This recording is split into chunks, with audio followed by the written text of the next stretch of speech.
countryside knitting.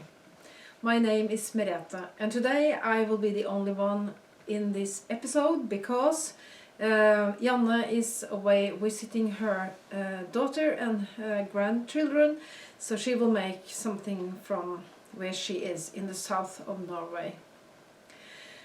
This episode will be not a very typical one because when Janne and I make things together we have only knitting, crochet and all the craft. Today I will show you some videos that I have put together from some of my travels, and I will introduce them a little bit, and they have text in both Norwegian and English.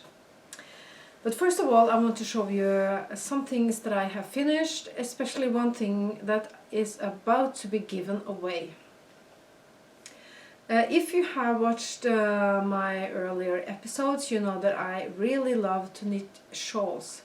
Today I'm not going to show you any shawls at all, but I'm going to show you a baby blanket because that was a very good idea. I thought that when I knit baby blankets it reminds me kind of the shawl. It's a lightweight yarn, it's delicate, it's easy, or it depends on the pattern of course, but the one that I have made now is rather easy, and it will fit the one who will have it.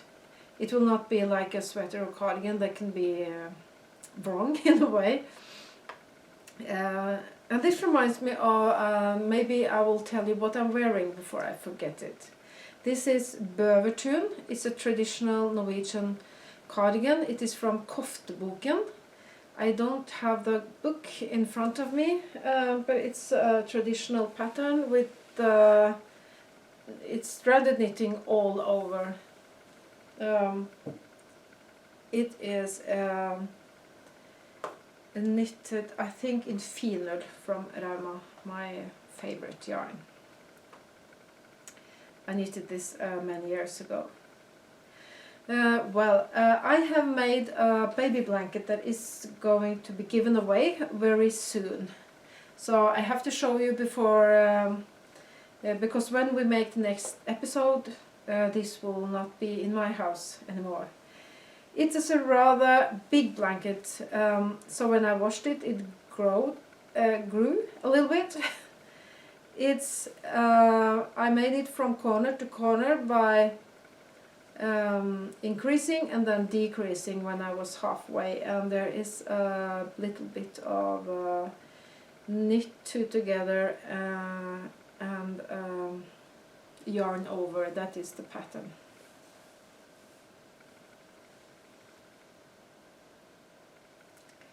This will not be only for the baby. This is a blanket that can be used for a couple of years, I think. It is made in Rauma, baby wool, superwash merino. And the color is very neutral, which is a good thing. I guess maybe we don't call colors for boys or girls anymore. But at least this is depends on what kind of things the parents like. But this is kind of as neutral as it can be. And it is my daughter who will give it to a friend of her. And I have the pattern from a Norwegian book called Strikk fra Gustav og Bertha, Eli Østgaard, Mette Harbo. They have made a lot of patterns, and this is a book that is for children 1 to 12 years old. But baby blanket you can make from almost anything. If you just repeat something, it will be a blanket if you know exactly about how big you want it. So baby blankets is not the most difficult. And I really like this pattern. I have made one before that also my daughter gave away to some friends. But I have started another one, typical me. I started a new one, so this is the start. You can see this is the corner, and I made the first kind of, it's almost like a flower. And this time I used Dale baby wool. It's merino superwash in a rather light, kind of boring green, but again neutral. I think that's good. A good choice when you don't know who you're knitting this for. So that will also be something that will be gifted away, I guess. So that was the baby blanket. When we made the episodes last time, I had done a test knitting that I could not show, and then the pattern was published almost at the same time that I published my episodes, but then it was too late to put them into it. So here they are, and these are called Stella Mittens, and it is, as always, Sophia's Tales pattern, because I test knit for her. This is a traditional pattern that we use both in Norway and Sweden and other countries as well. It is there are some details, and I will show you. The inside is different. I made it in rather earthy colors with brown and a kind of lighter brown and a pink brown kind of. And I have actually made some notes this time because I always forget what things is called in English. So let me tell you if I can find. Yes. So there is a provisional cast on. So I used another color than you can see in the front. So here is a brown, and then two knitted together and yarn over, and then I changed color. But these colors are quite much the same, so it's the contrast would have been bigger if I had had bigger contrast. And then there is so the picot folder border is here, and there is a corrugated rib.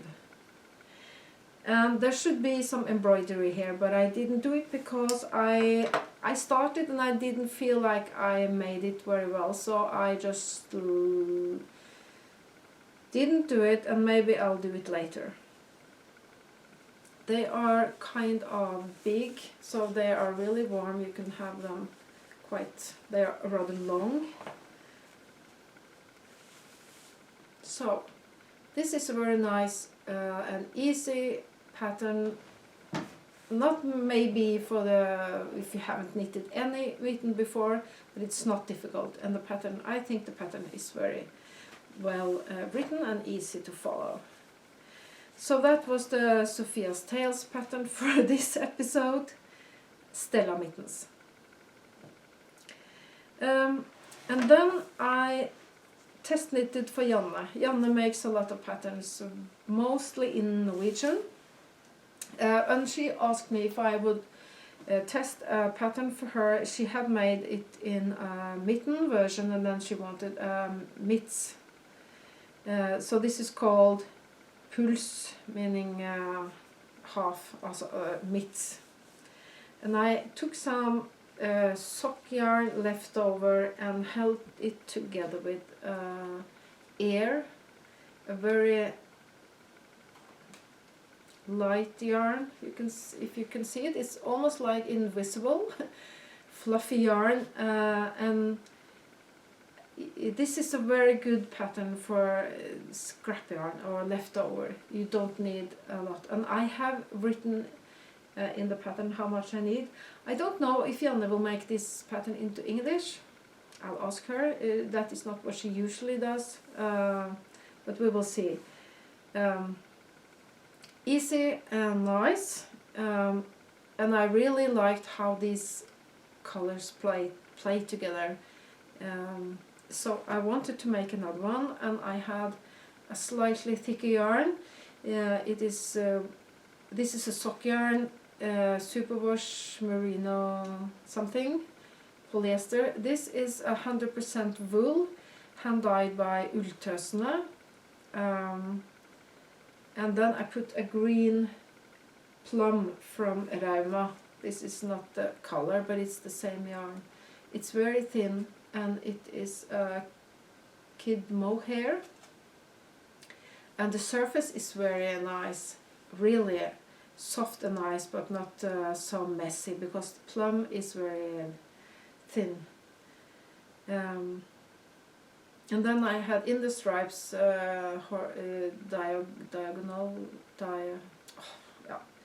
these stripes I used a thicker yarn without kid mohair, so it was a kind of a contrast.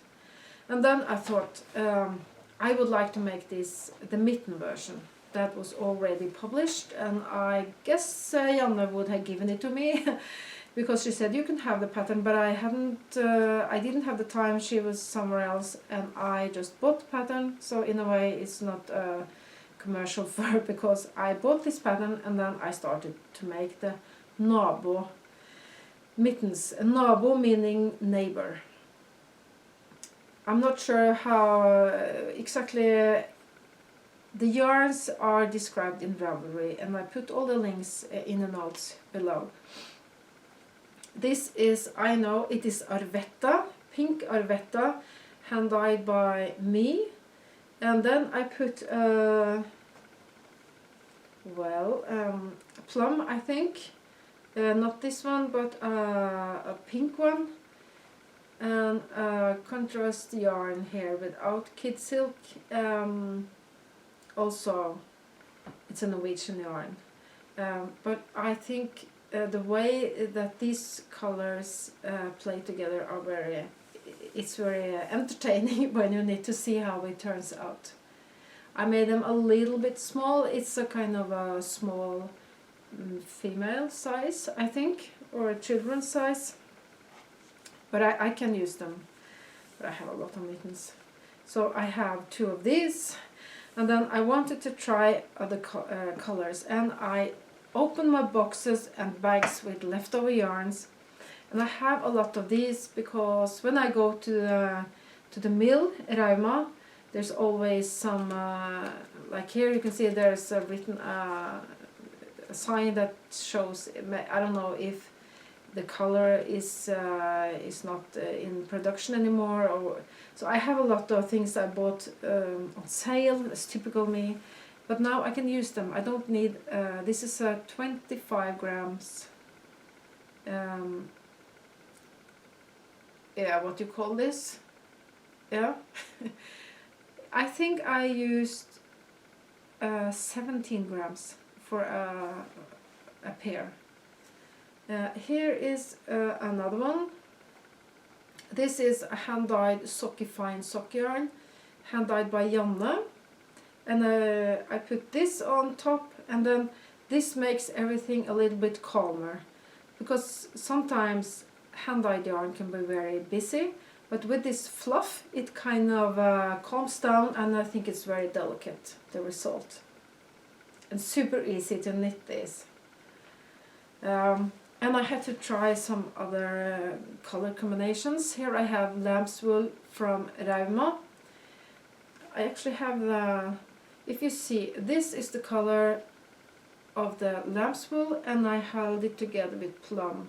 And these 2 colors together makes it lighter than this. So that is what is so fascinating, to see how the colors change. And I think of all the, I have made a lot of mittens now, and I think the lamb's wool fluff combination is my favorite. It is so, I don't know what it is, it's so good to touch. And the colors are very nice together. So I had to try some other one, and I went into the garden. As you will see from my photos, I went out in the garden and found flowers in all these colors. And then I had forget-me-nots, which is one of my favorites, and I wanted to make some forget-me-nots, forget-me-not mittens. So then I put Rauma lamb's wool together with, I don't remember, I think it may be the air from Du Store Alpakka. And these two together, also a lighter, when they are combined it changes. And then a rather thick yarn for the stripes. You can use, I think 8 grams are enough for the stripes, not horizontally but the other way. And I was so amazed when I made this. I went out in the garden and found some yellow flowers that I don't know the English word for, and I had to try a yellow. So I'm going to make the second one, I promise, but I had to make a yellow one before because I desperately needed to see how this would turn out.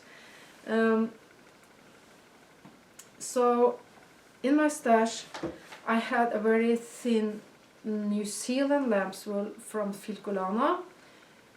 Really a thin yarn, and this is not, I like the color but I don't wear a lot of these colors.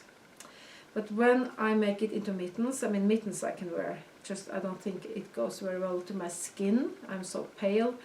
But together with this light pink, I mean these colors are, oh sorry, maybe not the one that I would combine, but it turned out so well. I don't know if you can see the kind of halo to it. I hope you can. And I put some really, it reminds me of the 80s or 90s, the mint green cold, yeah, but I really enjoy this. So now I'm working on my second mitten yellow. So this is almost like the ... mittens. I mean, I cannot stop. I have been looking into my bags, as I said, and I have a lot of combinations. I will try them in orange. Just wait for the orange flowers. I will make them into a brown version. I don't know, I will find something brown. And I have purple and so on. And I am about to start knit along with this pattern, but it's not in English. So if you really want it to be in English, please write in the comments, and I can see if I could help you in translating the pattern if you wanted to join us in this. We have a Ravelry. I started the Ravelry thread now today, so and I will link to that as well for people who want to join. I think that was all about knitting. If you are not interested in the things that are not knitting related, you can stop watching here, or if you want to join me a little bit more, and I hope you will, the rest of the episode starts now. I am not traveling a lot, I will say, and I'm not traveling to very exotic places, but part of the things that I think that I have learned from making videos is that I kind of look at my environment and the things that I have around me with a little bit different eyes in a way than I used to do, because I am kind of I want to see, is there something here I could record that could kind of give the other people a feeling of what this place is like. And then I notice a lot of things that I think I would just run, and ignore and just walk past if I had not had this channel and made these videos. And then when I travel, it's a bit difficult not to take photos, not to record, and I kind of I like to think back of what I have done and where I have been. And now I have made, my patrons have already seen these films, but I will put them here and I will introduce them a little bit. So in March, here comes the first. I just have to have a little bit of water. In March I went to a place very close to where I live It's an island, or a lot of islands actually. It's called Smøla. It's a little bit north, so if I'm going to Trondheim and I use the boat, Smøla is one of the places that this boat stops. Smøla is very flat, no mountains, and this period in March, especially when I went there, there was very bad weather, a strong wind and a lot of rain. And you can imagine a place that's totally flat. It's the ocean. It was so bad, but that was kind of what felt a little bit exotic. So we're just to say, I come from a place rather close to Oslo. That's almost 70 Norwegian miles from here. So where I sit here, so the weather is not the same in the area of Oslo and so on.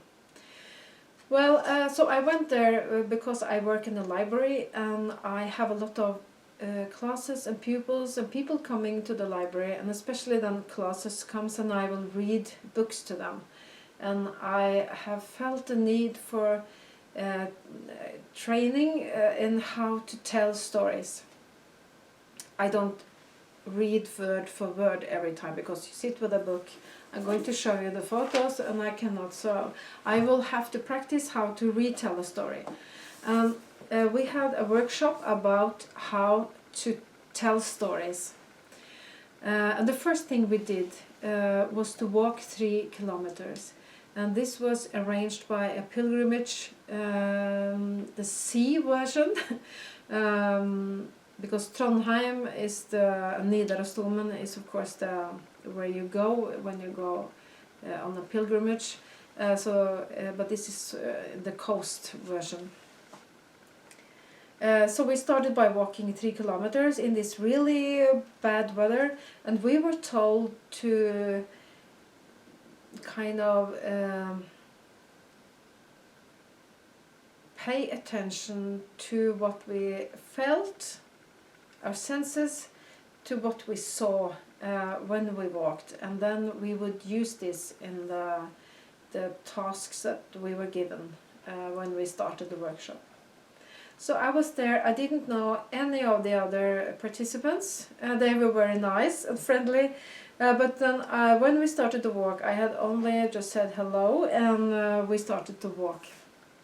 And I think that was a very good advice to, when you are out walking, to not think about, worries, or you can, of course, you can listen to an audio book and dream, but kind of to be in the present, mindfulness, you can call it. It's not that original. But when I was walking on Smøla, totally flat, with this strong wind, on my way to a workshop where I knew I would have to push myself into trying to tell stories in front of the others and so on. I am not very shy, but this was not where I had done so much before, so it was a very nice experience to be there, to feel the wind, the waves and the nature and the cold. It was very cold, and to feel the nature's power in a way. And when we came into there was an old building where we had the workshop, and they had a fire in the fireplace, and it was fantastic to feel the warmth and to feel the skin, you know how it feels when you have been very cold. And then we had a wonderful teacher, Helga Samset. She is a storyteller, and she told us how to tell stories, what to do and not to do. And then, of course, she told stories. It was a little bit difficult to be filming and doing photos, because I wanted to document, but when she told stories, nobody had their phones up. I mean, we were just listening to her, and I hope then that you also sometimes experience something that is happening just in front of you, in the same room. No screens like we have now between us. I think in our times that is something that we are about to lose, and I hope that we will try to keep on the very nice feeling of being together and use our fantasy and our images that we make ourselves only by listening. It was fascinating, and it was a little bit difficult. I mean, we were asked to do so and so, and but it was very nice, and the people were very nice. And when you tell stories, it doesn't have to be very personal, but I mean, good stories have something that touches a lot of people. So that was a very almost like sitting together with strangers and feeling very connected. I hope you can relate to this. Now let me take you to Smøla. A couple of minutes with a short movie that I made afterwards. Now enjoy the movie.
Two more travels I want to show you, and the first or the second one is from a trip to Oslo.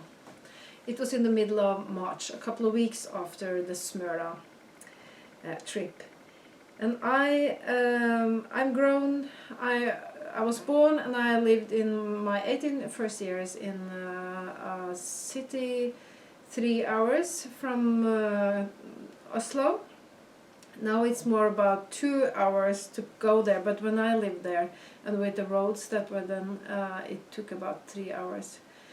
And now I really live in the countryside. I have moved far away. I live on an island, and the island is not very central, and I live very not central on the island. But somewhere deep inside me I feel connected to cities. And when I was a teenager and I was going to decide where to study, I kind of dreamt of studying for being a librarian, which I just didn't do, because then I had to go to the capital, to Oslo, and I didn't want that because a lot of people around me want it, and then I would like to do the opposite. That's how I am sometimes. And I also had a dream. I was working in a bookstore, and I really enjoyed it. That was just in vacations and Saturdays and so on. And I thought, what about doing my education in the publishing book industry? But then again, I would have to go to Oslo. So I decided, what I decided, I actually ended up being a teacher.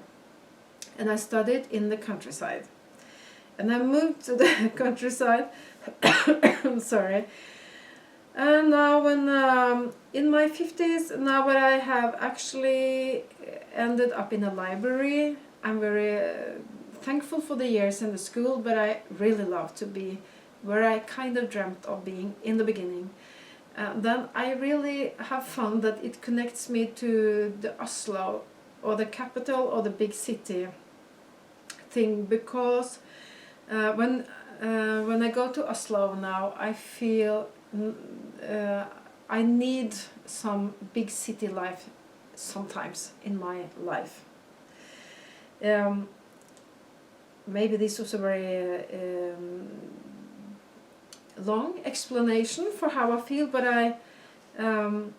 what I want to say is that I have really found that being in a big city is a kind of a treasure. I can go there to have cultural meetings, cultural experiences, not only cultural, but to me especially that is important, with very professional theaters, concerts, museums and so on. Really is something I can carry on, and that is why I made the movie for myself also, because I don't want to forget it. So I really enjoyed going to Oslo, and now we have one of our sons is living there, so going there to visit him feels more like home than just being there as a tourist. And me and my husband went on a weekend to Oslo, and what we did was theater. And then of course we were out just walking in the city and having dinner with our son and so on. I didn't put that into the video, but we were and I also met Sofia. That's what the first night I met Sofia Karlsson, Sofia's Tales, that I always talk about. I test knit for her. I really enjoy her books. And I really like her channel, and I have met her sometimes, and it always has been connected with the Midtnorsk strikkefestival, a knitting festival that is not being arranged anymore. But she has moved from Sweden to Norway, and now she lives in Oslo. That is because her husband is a priest, and he got to work in the Swedish church in Oslo. So we visited her on the night before she went on a rather long travel to Sweden. But then also we went to the Swedish church on Sunday, and we're there and having coffee and cakes afterwards with Håkan. So that was very nice. And I went to the theater. That is what also was very important to me that weekend. I was watching 2 plays in the National Theatre. I have not been to that theatre very many times. It's a bit surprising why I haven't. I could have done, but I haven't. So I went to a Jon Fosse play. And Jon Fosse is an author that I have read a lot of books of, and I enjoy his books, and he also has a lot of plays. And now when he had the Nobel Prize, Literature Prize, everybody, or all the world maybe, he got very much attention, and I thought now I really need to be in the theater when his plays are being performed. So I watched, what is it called in English? It would be Dream in the Autumn, in a way, if I translate. And he has a very, his style is kind of repeating things, and he always puts, he is from the western part of Norway, so he has always the rain and the fog. And I went from a sunny day in Oslo with the St. Patrick's Day celebration outside, actually, Irish people singing and dancing, Irish flags. And I went into the theater with the kind of foggy and rain on the scene. I mean, it was amazing how they were simple but very strange to see that inside.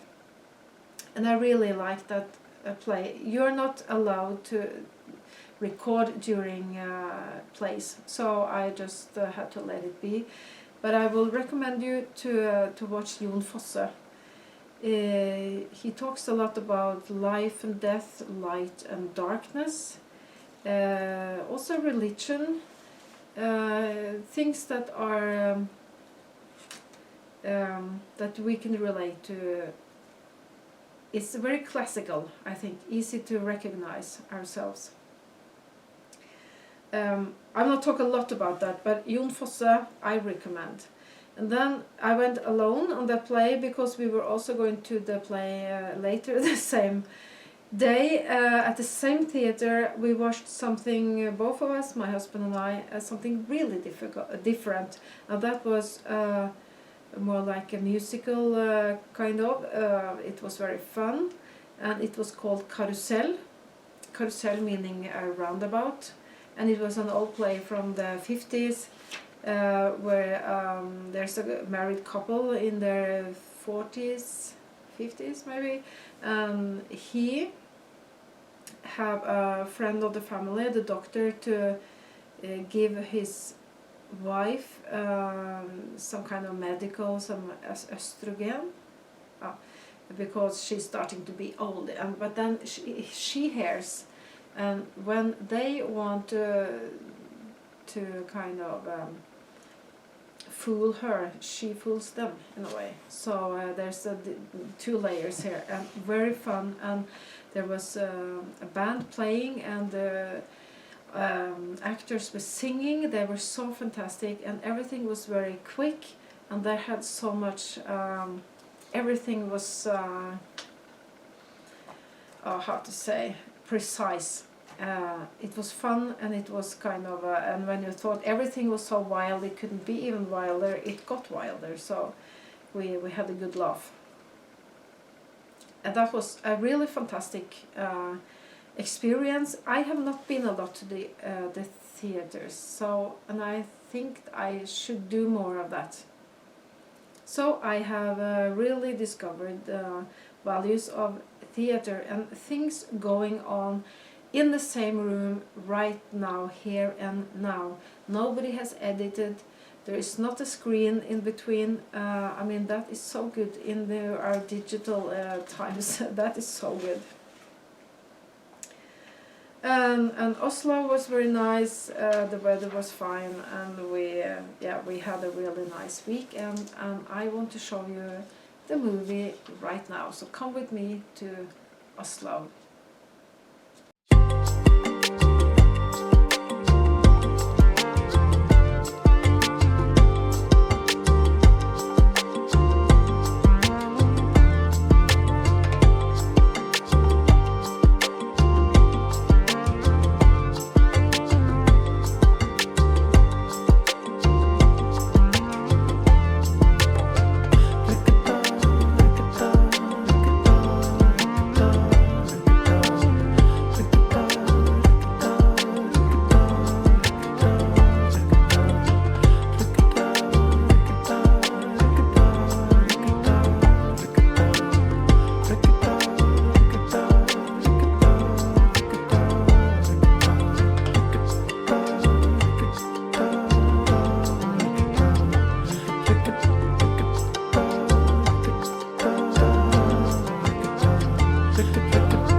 Went to Ålesund for a couple of days.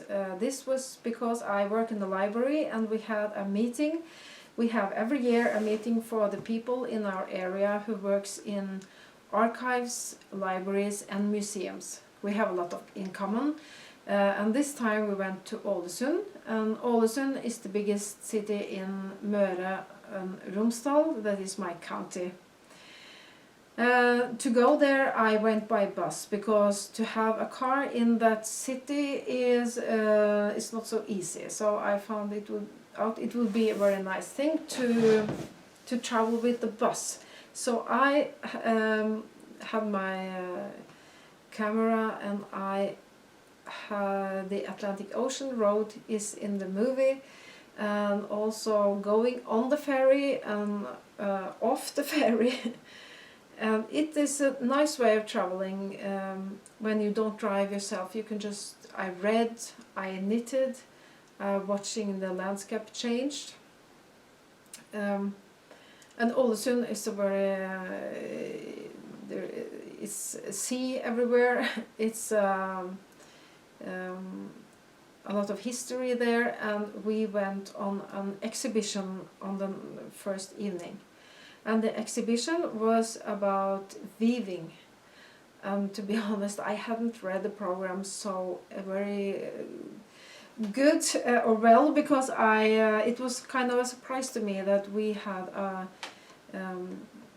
really good guiding through this exhibition the day before the exhibition opened. And it was an artist who had made a lot of tapestries throughout the whole life, so it had a lot of history in it, and how she worked, how the expressions had changed, how the society looks upon the weaving, the method. It was really interesting, and I don't know very much about it, so I would like to learn more. And the day after we went to Smøla Museum, and the first night, or the first day, it was a lovely weather, as you will see, and then the day after it was pouring rain. So the Smøla Museum did not show all its glory, but it still was a very nice place, and we had some choices. I chose to go to the Middle Ages area. There were several churches at the same place, and there is one church which is still there. Sorry, but we were told about what they found when they had the archaeologists, and there was it was a bit in a hurry, so I just took some photos, I recorded, and that is also part of why I make a movie afterwards, because then I can read what was on the boards and try to let it sink in. I love museums. I think it's very interesting to know the history. There was also clothes there. You could see how they have the method that is called the needle binding, I think. It was also represented in the exhibition. Well, I'll just let you come with me on a trip to Ålesund.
og gjorde på baksiden her, som dere kommer til å se etterpå.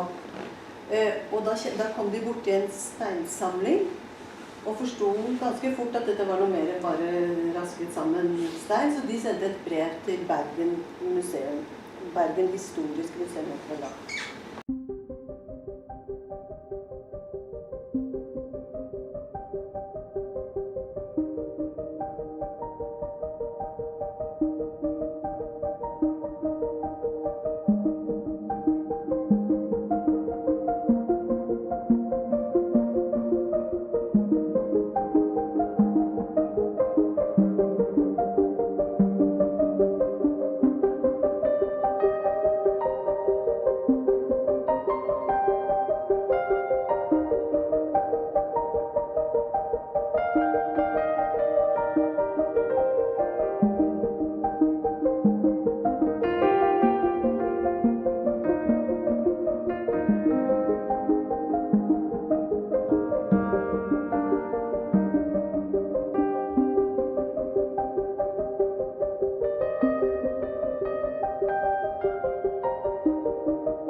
I also have a movie where I show you what it was like in the Easter when I went to Skien, the town where I am born, and I lived until I was 18 years old. I went there for just visiting my parents. They are turning old. Especially my mom's health is not so good, so the best thing for me is to be in the same room. It is not so easy to talk on the phone, so I really felt the need to go there, and I went there for the first half of the Easter vacation. And the nature is rather different, and I haven't been there so much in the Easter time the last years, and because Easter was rather late this year, I found myself in Skien, in the forests where I grew up, when there was the, what is it called in English? The flowers. You have to watch and then you will see. But I really, the smells of the flowers of the forest, the feeling of the being in my childhood's place, that is so nice. I don't record my family very much, but my two nieces, Helene and Natalia, said it was okay, so I have some photos of them in the wood. We went out there with something to eat and a little bit to drink, and we sat in the forest with all the flowers and we talked and had a nice time. I also love museums, so I went to the Telemark Museum, to a park with old buildings from all of Telemark, with a very nice view of the town. And a little bit earlier, if I had been there a couple of weeks later, or right now, there would have been a lot of tulips, but there were daffodils at least, and I love that park anyway. I can be there anytime and I love to be there, so I'll take you there. And my niece Helena has started to knit. That was very nice to experience. So when I was there last time, she was about to start knitting, or she knew how to knit, but she would like to knit for real. And then she started to knit sweaters, rather thick yarn, even with 3 colors at the same time. She has got some help, of course, from both her grandparents. My mother doesn't knit very much anymore, but the grandmother on the other side is also a knitter, and it was fantastic. She has an Instagram account. I haven't checked out if she has put out some more photos, but I will link to her below. it's lovely to see the new generations knit. And the other niece that I have, she's very into books and reading, so for me to be there when they love the same things as I do, that's very nice. And maybe I have been a little bit of an inspiration also, which is a good thing. I also went to Oslo for a stop. I am in the board of an organization who works for young people, who gives reader advice for other young children or young youth. And every Monday I work at a secondary school at the library, so I read a lot of youth books and young adult books. So for me that is very inspiring to be in that board, to come to Oslo, to meet people that really also are enthusiastic about it. A couple of the others in the board are authors who write for youth. So I mean, that is I love that, to be in contact with where it really happens, because I am so far away from it. So that is another trip. And as I have said, I have started to really enjoy being in the capital. That is rather new to me. So I love both the capital and the big city and the countryside life. Well, that was all from me today. I hope that you enjoy a little bit of content that was on the side of the knitting. For those of you who are patrons, that is not very many, but thank you if you are a patron, or if you sometimes give us coffee donations. We have put a lot of time and effort into this channel. It will always be free, but we really appreciate if you want to support us in a way. And we really like to read comments, so please comment below on anything I have said, what you are reading, or knitting or whatever. I like to read the comments, and I always write back. Well, Janne and I will meet again sometime not very far off, I think. So there will be more from us pretty soon, I guess. We haven't decided yet, but thank you for watching. Well, I just say bye-bye.